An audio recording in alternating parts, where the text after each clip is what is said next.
Yeah, so how is it to work with a whole new You know, group we've of been people? having a great time. Obviously, you miss Kathy George and Yeah. Mary Stern, but we've had a great time. We really haven't missed a beat, and phenomenal challenges ahead of us. But we've got people that are visionaries and no strangers to challenges, and I like that.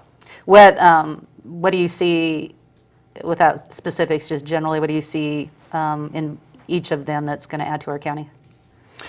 Well, Mary's got, you know, she's a strong, principled woman, and certainly doesn't get in lockstep with myself or Stan. She's got her own thought She sure does. process, Yeah. and I appreciate that. Anybody can stand and explain your position. Right. Well, Make sense of yeah. that. I honor that. Yeah. I kind of call her a firecracker. I don't know, just because it's a positive thing. She has great ideas, and she is her own mind. But she always wants to do what's right. She stands on principle all the time, and she'll work with you very easily. And she understands logic. Yeah. If you can deliver a logical explanation for why you are bringing forth what you're bringing forth, she's a woman that will acknowledge logic, and that's a good thing. Sometimes people get so entrenched in their ideology that they are unwilling to move or unwilling to change. And I'm always looking for the brilliance. Bring something brilliant to the table. I'm always willing to change if, in fact, you've got something that's brilliant, that's transforming in the area of thought. I love that. Now, Stan is a longtime businessman and family man in the area, and I just like his stability. Very stable, a good thinker, and has a lot of good common sense, and a conservative man. He loves our country, served in the Navy, and so veteran also. So he's bringing a lot to the table. Yeah, yeah. He has the good old-fashioned values, and he's very learned, a very learned man. Has lots of exposure. And just because ideas are older doesn't mean they're wrong. Oh, no, no. That's what, you know. That's the kind of the text that we run into these days. Is they think that if it's older thought, that it can't possibly be brilliant. But there's a lot of things that are time tested and true, and we'd serve ourselves well to get back to some of those standards. Absolutely. You know, new good ideas are things like internet and some of the communications that we now have. Those are good ideas, but the foundation should really come back to our Constitution, because it's not, those are just good things, freedom. They're freedom things. Sure. But you hit on a great word, the foundation. You look at any of these problems that we deal with. I'm now liaison criminal justice.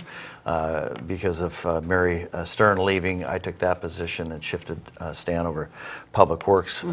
Mary Starrett is HHS, and really HHS for Health and Human Services. Okay.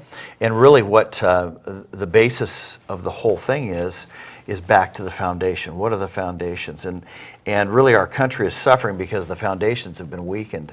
The family foundation, you get back into the home, and you can track everything back to that. Yeah. We have to get that corrected in order to move forward on some of these bigger issues, because fixing these bigger issues out here doesn't really work. It's kind of a Band-Aid on a gaping wound. And that's why we've got to get back to this whole foundational piece that causes people to have responsibility, that causes people to do what is right, and what has been tested, and what has been proven to be profitable. Are you and I'm not talking about profit in dollars and cents. I mean talking about profit as far as societal stability and the things that we're missing really in our society today. Are you talking about getting back to the family, like the unit where you know, husbands and wives value each other, and they value their children instead of the divorce rate and the problems? Well, I am, and I'm going even further back than that. I'm going into the whole area of really the covenant that you make. Think about it. What is the covenant that you make when you give your marriage vows? It's really a three-way covenant. It's in the sight of God and in the sight of man. So it's the two with the third one involved. And so I know that, in these days it's somewhat unpopular or not quite as progressive to think about God as being God, but he's God and he always will be God, and there's no changing that. And so that's how things operate the best, is by getting back to those principles, the founding principles of our nation. Take a look at history, take a look at what we're established on, and get a grip, honestly. And that's not because I think you ought to do what I say. I think you ought to do what's proven over time. And if you want to see the principles of proven over time, they're actually in the Bible. People think, well, that's narrow and it's this and it's that. Well, I'm not going to apologize for it because I didn't write it. But it's fundamental to the functioning of a good society that actually moves forward. That's why America has been America. Yeah. That's why America has been America and has been working. You take what people are doing today and problems with society, and you can look at it and it's not biblical. And then you take kind of those old-fashioned values then they're not old. They're not old, but what to us they're old. They're a number of generations old, and if we didn't think about it, we don't think it's that smart. But we have to come to the realization that those are proven things over time that work. Well, what's so hard about, or what's not good in a relationship? Don't commit adultery. Don't steal. Don't kill.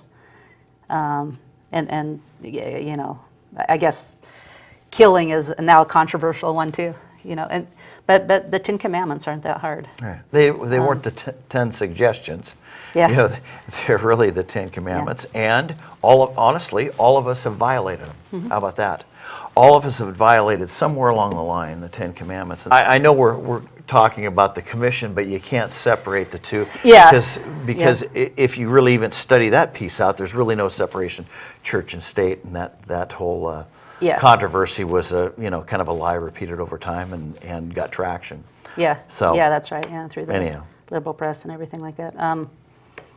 But if you want to stir up a room, we had some public hearings here a couple weeks ago, and I mentioned the Bible, in just like George Washington. Yeah, in an answer, I mentioned the Bible, and the room kind of erupted, and I thought, well, they're not mad at me because I didn't write it. They're potentially mad at the author, which, the author, that doesn't affect the author's self-esteem or anything. Yeah. So now, what people need to realize is if we want, let's say, God in our schools, what people say, if they want to kick God out of the schools, how about that? There's going to be consequences, and we have seen those consequences.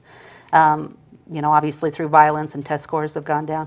If we don't want God in our nation, we don't have to have God in our nation. It's up to us. Do we want to have Barack Obama in charge of our nation, or the government in charge of our nation, or would we rather have God giving us these freedoms that he gives us? The same thing with our county. What do we want in our county? We don't have to have God in our county. Well, see, this is where the church component becomes very relevant. I'm part of a church body. I've been for 30 years. And when I'm talking to the pastors, and I get around to the different ministerial associations, and I'm talking to them, and really I'm putting a lot of this responsibility at the doorstep of the church. Yes. We backed off. We used to do school at churches with the Bible as the text, the pastor as the teacher, and then we decided that was a little tough, so let's turn it over to the government. Yeah. Feeding the poor, orphans and widows, that's a little tough. Let's turn it over to the government. And so we've kind of backed off responsibility. And now, we've bought into this whole arena of separation of church and state. It's like it's time to sober up, folks, and realize that you're here for a purpose. And make a stand. That's not in the Bible. No, it's not in the Constitution. And it's not in the Bill of Rights. Constitution. It's just been a lie repeated. And so it was a letter from Jefferson to the Baptist Conference, and it was not about the church staying away from government. It was about the government staying away from the church. And now, what are we seeing right now? Because people have bought that lie. We see Obama attacking the churches, and we're going to see more of that. And none of this I like him as a person, and there's not people that I don't like as as human beings, because Yes, God yeah. loves everybody. You keep that in mind. Right. He so loved the world, he gave his only begotten son. He loves us, which is just almost ridiculous. You know, I look at myself and I'm thinking, how is that possible? But it is. And so that very grace and love that's headed towards me is headed towards everybody. Right. And so I want to call out the good in all these people. I like Obama. He's a good communicator. He read the teleprompter well. I just wish that he was headed a better direction Yeah. for the good of the nation. A number of people that we have, give comment basically against the commissioners, and I see these folks in their writings, and the unfortunate thing is I never see these folks writing anything positive about anybody, and that's kind of sad to me. I don't dislike them. Have your own opinion, but what it says to me when you have to be negative all the time is you have a self-esteem problem. And so you've got to pull everybody down to the level that you feel like you're at. And in fact, you're greater than you think you are. So my grandmother used to say, if you can't say, and she was the mother of 14, so she knew a thing or two. But her saying was, if you can't say something nice about somebody, don't say anything at all. Yeah. And because what you're doing is you're revealing your heart. You're on the attack. You're on the attack, and what we're trying to do is be inclusive at the county. We're trying to hear everybody, honor everybody, and listen to their concerns and make judgment according to that.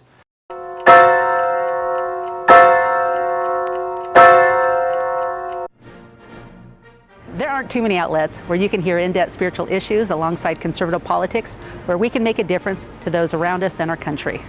It's brought to you at a cost that's worthwhile, yet I'd like to do more. On 11thhourpolitics.com, you can buy books and videos that will advance this cause. There's delicious chanterelle tea containing vitamin D, proven to dispel depression. We have an art gallery and options to produce your own commercial or have us do it for you, along with other projects. It's only through a co-op that things get accomplished. I hope you will join me in this mission.